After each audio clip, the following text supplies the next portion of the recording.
सब कैसे हैं आप सब लोग। I am Anshul Sharma, your chemistry teacher and you are watching Brainic education chemistry channel. So guys, कल मैंने आपको बताया था कि चैप्टर नंबर यानी कोई यूनिट नंबर 4 चली थी केमिकल काइनेटिक्स, ठीक है, या फिर थर्ड कह सकते हैं। उसमें हमने देख लिया था क्या कि काइनेटिक्स कहाँ से आया है ना। उसके बाद में डेफिनेशन ऑफ केमिकल काइनेटिक्स, उसके बाद में रेट क्या था, कौन कौन सी रिएक्शन हम नहीं पढ़ेंगे, वेरी फास्ट रिएक्शन हम नहीं पढ़ेंगे, वेरी स्लो रिएक्शन हम नहीं पढ़ेंगे, मॉडरेट लेवल की रिएक्शंस से हम क्या करेंगे, स्टार्ट करेंगे। ठीक है दोस्तों, जो कोई फाइनाइट टाइम में हो जाए, है ना, ऐसी रिएक्शन। ठीक है दोस्तों, उसके बाद में हमने देखा था कि calculation of rate of reaction कैसे करना था। उस रेट ऑफ रिएक्शन में मैंने कल आपको बताया था, वापस से देख लेते हैं, फटाफट से स्पीड से बताऊंगा कि कोई मेरे पास एक रिएक्टेंट है, एक उससे प्रोडक्ट बन रहा है, 1 mole reactant gives 1 mole product. ठीक है, तो T is equal to 0 time पे इसकी कंसंट्रेशन A0 थी, इसकी 0 थी, और किसी टाइम, कोई भी टाइम है, 10 मिनट बाद, 15 मिनट बाद इसकी कंसंट्रेशन हो गई थी AT, which is A0 minus x. उसके एक्स मॉलिक्यूल टूट गए तो B के कितने बनेंगे, एक्स ही बनेंगे, क्योंकि यहाँ पे सेम है। ठीक है दोस्तों, इसके बाद हमने देखा था कि अब रेट कैसे निकालना है। तो rate of disappearance, rate of disappearance of A, है ना, ये हम कैसे निकाल रहे थे, change in concentration of A upon change in time. ठीक है दोस्तों, तो ये क्या आ गया था हमारे पास, ये आ गया था A0 minus x minus A0 upon T minus 0, जो कि माइनस में आ रहा था। तो मैंने उस पर आपको ये बताया था कि जो है रेट है, जो स्पीड है, वो कभी माइनस नहीं हो सकती। तो इसीलिए यहाँ पे जो डिसअपीयरेंस लिख रहा है कि खत्म हो रहा है, ए जो है कंज्यूम होता जा रहा है, उसके लिए हम क्या माइनस साइन अपनी साइड से यहाँ पे लगा देते हैं, जो कि एंड में इसको पॉजिटिव कर देता है। अब हम देख रहे हैं rate of appearance of B, है ना भाई, बी तो अपीयर होगा ना, उसका रेट। ये मैंने आपको होमवर्क दिया था, तो जिनका हो गया वो अच्छी बात है, नहीं हुआ वो और भी अच्छी बात है। ठीक है दोस्तों, मैं आपको बता ही रहा हूँ, तो कोई दिक्कत नहीं है। तो यहाँ पे है change in concentration of B upon change in time. तो बी की कंसंट्रेशन कहाँ से चेंज हुई है, फाइनल माइनस इनिशियल। ठीक है, तो फाइनल कितनी है, इसको अगर मैंने BT माना था, मैंने कल बताया था कि इसको हम क्या बोल देंगे, BT। तो ये थी BT माइनस 0 अपॉन टाइम का change T minus 0, final minus initial, बाद में और पहले, ये बाद वाला है, ये पहले वाला है। ठीक है, तो ये आ गया BT अपॉन T, और BT की वैल्यू है x, ये आ गया x बाई टी, जो कि कोई साइन नहीं है, इसका मतलब ये पॉजिटिव है ना। तो दोनों ही रेट सेम आ रहे हैं, क्योंकि सेम होने चाहिए, क्योंकि जिस रेट से ये गायब हो रहा है उसी रेट से ये बन रहा है, जितना ये जा रहा है उतना ये बन रहा है। ठीक है दोस्तों, तो रेट भी सेम होना चाहिए, जिस स्पीड से गायब होगा उसी स्पीड से ये बनेगा। अब बारी आती है कि मैं रेट, ये तो हो गया सिंगल, है ना, इंडिविजुअल, कि rate of disappearance of reactant and rate of appearance of product. अब मैं लिखना चाहता हूं क्या, रेट ऑफ रिएक्शन, मुझसे पूछा गया है रेट ऑफ रिएक्शन, है ना, ROR। आगे से मैं इसको ROR ही बोलूंगा, इसको ROA बोलेंगे, इसको ROD बोलेंगे, इसको ROA बोलेंगे, है ना। ठीक है दोस्तों, तो ROR हम कैसे लिखेंगे, ये ध्यान में रखेंगे आप। ये हम लिखेंगे, ये फॉर्मूला इसका ये हो गया माइनस वाला, ध्यान रखेंगे। तो इसको हम लिखेंगे रेट ऑफ, सिंपल लिख दो क्या, rate of disappearance of A is equal to rate of appearance of B, है ना। ये क्या था, rate of disappearance of A कितना था, minus change in concentration of A upon change in time, और ये क्या था, ये था change in concentration of B upon change in time. Which is equal to, दोनों सेम थे, एक्स बाई टी। तो मेरा जो आर ओ आर आया वो कितना आया, एक्स बाई टी। ऐसे ये फाइन हम करेंगे। ठीक है दोस्तों, अभी तो ये था क्या, जहां पे स्टोइक्योमेट्री सेम थी, ये जो स्टोइक्योमेट्रिक कोएफिशिएंट हैं ये सेम है ना। अगर एक एग्जांपल लेते हैं कि व्हेन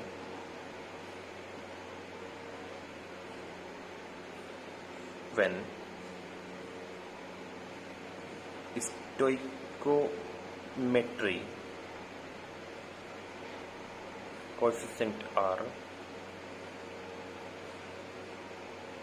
डिफरेंट, ठीक है, तब क्या होगा। सपोज करो यहाँ पे 2 मोल ए से जो मेरा प्रोडक्ट बन रहा है वो बन रहा है 3 मोल बी, है ना। स्टोइकियोमेट्रिक कोएफिशिएंट डिफरेंट हो गए, तो सिंपल सा फंडा है वहां पे भी। पहले तो यही करना है कि ये रिएक्शन स्टार्ट होने वाली है, इसकी कंसंट्रेशन कितनी है, ए नॉट, इसकी 0 अभी बना ही नहीं है। जब कुछ टाइम बीत गया रिएक्शन स्टार्ट होने के कुछ समय बाद, 10 मिनट बाद, 15 मिनट बाद, आधे घंटे बाद, ये कितना रह गया, 80 रह गया। 80 का मतलब है ए नोट माइनस। स्टोइकियोमेट्री के साथ अगर आप यहाँ पे लिखेंगे तो ज़्यादा बेनिफिट रहेगा। तो मैंने बोला कि 2x, है ना, इसके 2x मॉलिक्यूल गए तो यहाँ पे बनेगा bt, है ना, इसका कितना बन गया bt, तो ये कितना बनेगा 3x। भाई जितने, सपोज करो इसके 2 मोल से, इसके 2 मॉलिक्यूल से इसके 3 मॉलिक्यूल बन रहे हैं, इस टाइप से समझ लो आप, तो इसके 2x टूटेंगे, इसके 3x बनेंगे, है ना, सो सिंपल। अच्छा, अब हम देखते हैं, आगे चलते हैं कि यहाँ पे मैं निकाल रहा हूँ ROD, rate of disappearance of reactant, वो कितना निकलेगा। सबसे पहले तो माइनस डेल्टा ए की concentration upon change in time. ठीक है दोस्तों, तो ये कितना आ जाएगा, फाइनल जो है कंसंट्रेशन 80 है, माइनस इनिशियल कंसंट्रेशन ए नोट है, फाइनल टाइम टी है और इनिशियल टाइम 0 है ना। अब 80 की वैल्यू क्या है, 80 की वैल्यू है ए नोट, ये माइनस भी चल रहा है साथ में, ए नोट माइनस 2x, ठीक है, और माइनस ए नोट। ए नोट से ए नोट कैंसिल आउट, तो ये कितना आ गया, ये कितना आ गया, ये आ गया आपका minus minus plus 2x by T, है ना। भाई ये कितनी स्पीड से खत्म हो रहा है, 2x बाई टी स्पीड से खत्म हो रहा है। अब ये स्पीड तो चेंज होने वाली है नहीं, जिस स्पीड से ये खत्म होगा उसी स्पीड से ये बनेगा। चलिए देखते हैं, ROA ये रिएक्टेंट का है ना, rate of appearance of reactant. तो यहाँ पे कोई प्लस माइनस लगेगा नहीं, as it is upon is equal to BT upon ये T माइनस 0 मतलब T, है ना। BT की वैल्यू कितनी है 3x बाई टी। अब यहाँ पे हो गया पंगा, वो ये हो गया, इसकी स्पीड 3x बाई टी है, अगर मैं इनसे कंपेयर करूं तो ये ज्यादा है ये कम है ना, ये 2 गुना है ये 3 गुना है। ठीक है दोस्तों, तो यहाँ पे आ रही है गड़बड़। अब कैसे करें,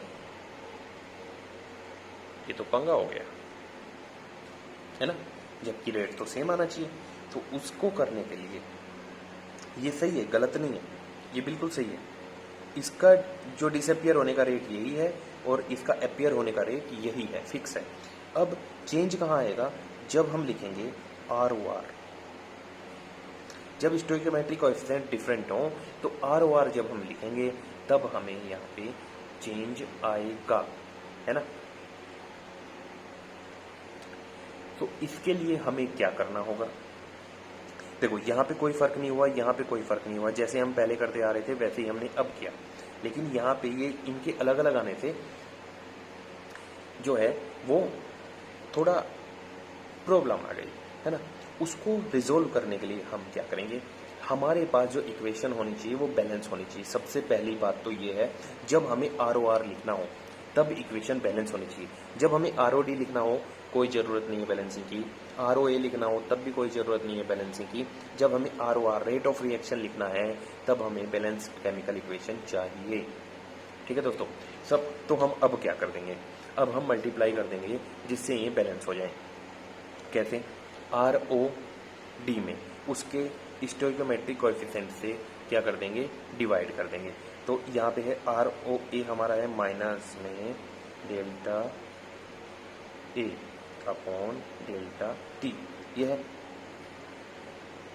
अब इसको डिवाइड कर देंगे हम इसके कोएफिशिएंट से, 2 से हमने डिवाइड कर दिया, ठीक है, डिवाइड कर दिया। सेम यहाँ पे 3 से डिवाइड कर देंगे, ठीक है ना। और ये कितना है, delta B upon delta T, ये हमें करना होगा। और दोनों का जो आंसर आएगा वो कितना आएगा, एक्स बाई टी आएगा, ठीक है दोस्तों, एक्स बाई टी। ये आप देख लेंगे, यहाँ से 2, इसका मैं नीचे कर दूँ, अगर 1/2 इंटू 2x बाई टी, 2 से 2 cancel, x by T, 1/3 into 3x by T, 3 से 3 कैंसिल, तो ये कितना आया, x बाई टी, ठीक है। तो आर ओ आर ये आएगा। अगर इस टाइप से आपको स्टोइकोमेट्रिक डिफरेंट मिलती है तो आप ऐसे डिवाइड कर सकते हैं स्टोइकोमेट्रिक कोएफिशिएंट से। कब, जब आर ओ आर लिखना हो, ध्यान रहे, कब, जब आर ओ आर लिखना हो तब, है ना। तो ऐसे होगा। चलिए कुछ एग्जांपल्स देख लेते हैं, मजा आएगा। ब्लैक पेन ले लेते हैं भैया। यहाँ पे बन रहा है नाइट्रोजन और 3 मोल, अरे क्या करते हैं, 3 मोल हाइड्रोजन, ठीक है। इससे बन रहा है 2 मोल अमोनिया। अब ये कह रहा है रेट ऑफ रिएक्शन बताइए, ठीक है दोस्तों। तो हम क्या करेंगे,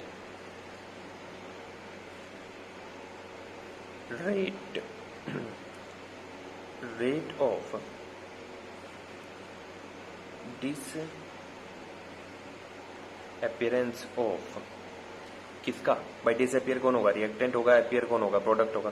तो एक बार इसका निकालेंगे N2 का, ठीक है, is equal to minus delta N2 की कंसंट्रेशन में चेंज और उसके टाइम में चेंज,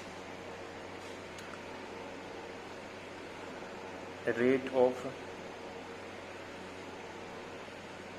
डिसअपीयरेंस ऑफ H2, है ना, कैसे, माइनस डेल्टा H2 की कंसंट्रेशन में चेंज और H2 के टाइम में चेंज, है ना, इस टाइप से निकल जाएगा। अब थर्ड क्या आ जाएगा, रेट ऑफ, भाई रिएक्टेंट तो 2 थे, दोनों को हमने निकाल दिया। अब ये आ गया प्रोडक्ट, तो अपीयरेंस ऑफ NH3, तो ये कैसे हो जाएगा, यहाँ पे माइनस नहीं लगेगा, delta NH3 upon delta T, ठीक है, ठीक है दोस्तों, ये निकल जाएगा। अब हमें लिखना है क्या, ROR। फंडा वही रहेगा जो मैंने ऊपर आपको करवाया, वैसे ही मैंने सिर्फ सिंपल फॉर्मूले लिख दिए ये वाले, ठीक है ना। इसके आगे की कहानी आपको पता है कि कैसे करना है, ठीक है। सो ROR कैसे हम लिखेंगे, ROR हम लिखेंगे स्टोइकोमेट्रिक कोएफिशिएंट के अकॉर्डिंग। यहाँ पे कुछ नहीं है, स्टोइकोमेट्रिक कोएफिशिएंट 1 है, तो ये सिंपल हो जाएगा, minus delta N2 delta T is equal to, सब बराबर होते हैं, प्लस कोई नहीं करना, सब होते हैं बराबर, है ना। यहाँ पे रहेगा माइनस 1/3, 1/3 क्यों, क्योंकि स्टोइकोमेट्री आ गया देखो, है ना। और हम लिख रहे हैं ROR, तो इसलिए मुझे स्टोइकोमेट्री लेके आना पड़ेगा। मैंने अपीयरेंस सॉरी अपीयरेंस और डिसअपीयरेंस में कभी भी स्टोइकोमेट्री नहीं लिखा, लेकिन ROR में मैं लिख रहा हूँ, है ना। सो डेल्टा कंसंट्रेशन H2 की और चेंज किसमें, टाइम में, इज इक्वल टू यहाँ पे 1/2 किसमें, NH3 में चेंज और टाइम में चेंज। तो this will be the ROR, है ना, ये ROR हो जाएगा, ठीक है दोस्तों, क्लियर है ना। आई होप कोई समस्या नहीं होगी। चलो एक एग्जांपल और यहीं कोने से मेरे को देख लेते हैं।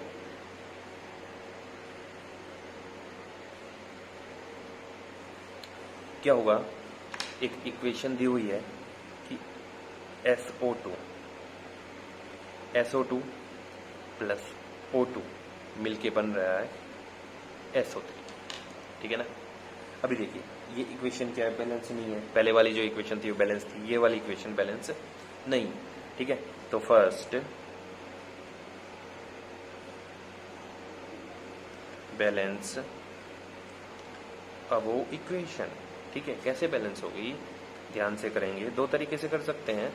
यहाँ पे सिर्फ एटम बैलेंस होने चाहिए, है ना। सो SO2 plus O2 will give you SO3, है ना। सल्फर सल्फर सेम, यहाँ पे 4 हाइड्रोजन है, यहाँ पे 3 है, तो मैं क्या कर दूँ, इसको 1/2 कर दूँ, तो ये 1 हो गया, ये 2 3 बराबर हो गया ना। मैथमेटिकली यहाँ पे आपकी इक्वेशन बैलेंस होनी चाहिए, फंडामेंटली चाहे करेक्ट ना हो, क्योंकि हम 1/2 नहीं लिखते, है ना। लेकिन यहाँ पे इस टाइप से लिखने से काम चल जाएगा। अब क्या करना है, हमें रेट ऑफ डिसअपियरेंस निकालना है ऑफ SO2, है ना। कितना आ जाएगा, रेट ऑफ डिसअपियरेंस माइनस में change SO2 upon delta T, ठीक है।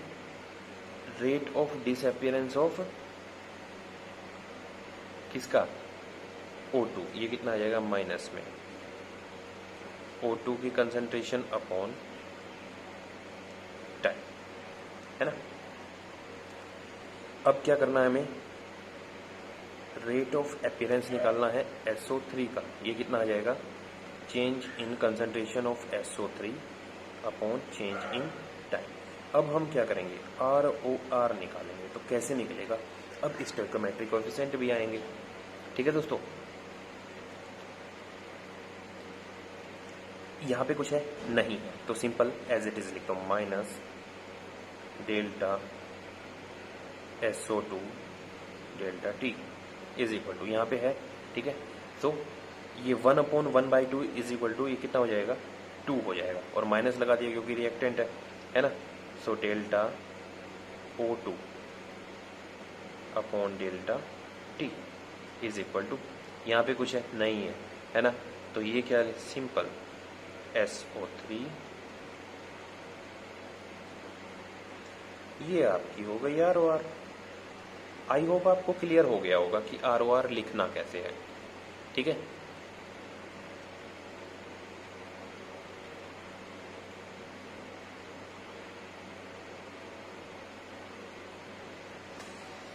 अब एक बहुत अच्छा सा मैं आपको पॉइंट बता रहा हूं, unit,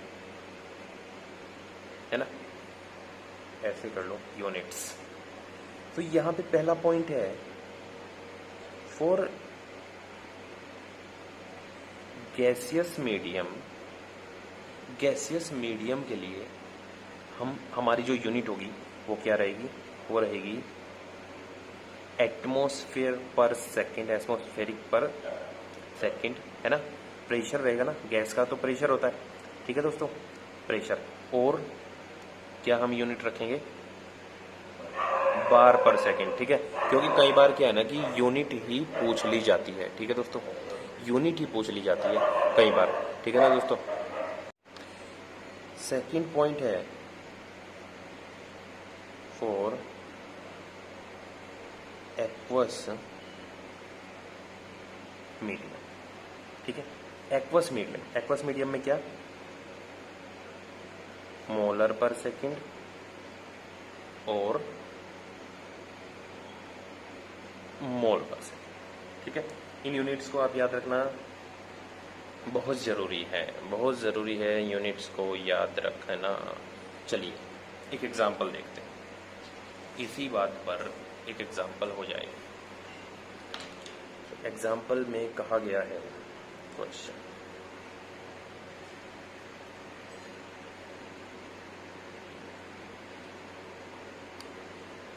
four NH3 plus 5O2 will give you 4 NO plus 6 H2O, और बोल रहा है कि फाइंड ROR। ROR फाइंड करने के लिए बोल रहा है, ठीक है। क्या हो जाएगा, जल्दी बताइए, हो जाएगा क्या?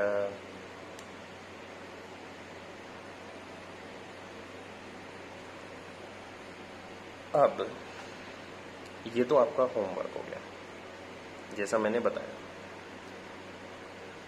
अब एक और क्वेश्चन देखते हैं। 2N2O5 4NO2, ठीक है, O2। Find ROR, simple question है, ठीक है। और क्या, ROD ऑफ N2O5 का ROD डिसअपियरेंस भी निकल रहा है ना। आगे दे दिया है, इसने क्या दे दिया, इफ ROA इज 2 मोल पर सेकेंड, है ना, ये दे दिया। तो चलिए फिर सिंपल ऊपर वालों की तरह ही होगा। RO क्या निकालना है सबसे पहले, rate of appearance of NO2, है ना। प्रोडक्ट की साइड हम जा रहे हैं सबसे पहले, तो change in concentration of NO2 upon change in time, और ये कितना हो गया, 2 मोल पर सेकेंड। Clear guys? रीजन ऐसा क्यों, क्योंकि ROA इतना दिया हुआ है, ROA इतना दिया हुआ है, हमने ये लिख दिया है ना फॉर्मूले के साथ में, ठीक है दोस्तों। अब ROR जो कि बराबर होती है, तो ये कितना हो जाएगा, 1/4 NO2 अपॉन डेल्टा T, ठीक है ना। कोई दिक्कत तो नहीं है। ROA दिया हुआ है, हमने फॉर्मूले के साथ लिख दिया। उसके बाद में हम ROR भी निकाल रहे हैं। आपको पता होगा ROR का फॉर्मूला क्या रहता है कि सबके बराबर कर देना है, ठीक है। इसका डिसअपियरेंस बराबर, इसका अपीयरेंस बराबर, इसका अपीयरेंस, है ना, है, इसका डिसअपियरेंस बराबर, इसका डिसअपियरेंस बराबर, इसका अपीयरेंस बराबर, इसका अपीयरेंस। ये क्या रहता है, रेट ऑफ रिएक्शन, जो कि सेम रहता है। इक्वल इसलिए देखते हैं सबके हम कि सेम रहता है ना, चेंज नहीं होगा, ठीक है दोस्तों। तो ये है, ये 1/4। अब उसने अपीयरेंस दिया था न कि ROR, तो इसकी वैल्यू कितनी है, 2 मोल, है ना। तो 1/4 एज इट इज इंटू 2, ये आ गया आपका ROR आ गया 1/2 मोल पर सेकेंड, है ना।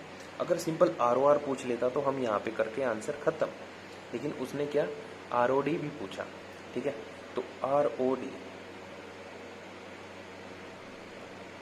ऑफ N2O5 कैसे निकलेगा, minus change in concentration of nitrogen pentoxide upon changing time, है ना। So with respect to N2O5 ROR क्या होगा, ROR with respect to N2O5 कितना होगा, ये हो जाएगा ये 1/2 माइनस में चेंज इन N2O5, क्योंकि और कोई तरीका नहीं है अपने पास निकालने का, है ना, इसी टाइप से निकालेंगे। और अपने पास ROR पहले से भी आ रखा, कितना, 1/2, ठीक है ना। ROR कितना आ रखा, 1/2, ठीक है ना। सो यहाँ पे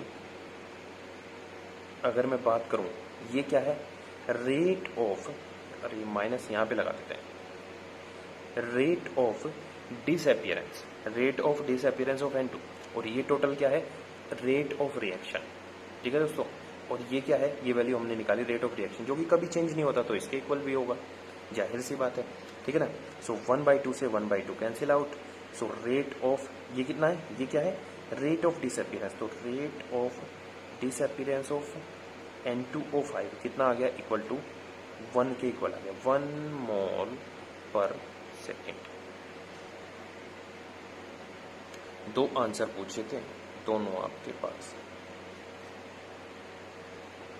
ठीक है दोस्तों। सो आज की वीडियो फिनिश करते हैं यहीं पर। नेक्स्ट वीडियो में हम बात करते हैं types of representation of rate, है ना। कितने टाइप से हम रेट को रिप्रेजेंट कर सकते हैं, उन टाइप्स के बारे में बात करेंगे, या यूँ कह लो कि कितने टाइप्स के रेट होते हैं, है ना। तो एवरेज रेट, इंस्टेंटेनियस रेट और इनिशियल रेट के बारे में हम बात करेंगे। ठीक है दोस्तों, तब तक के लिए पढ़ते रहें, आगे बढ़ते रहें। All the best.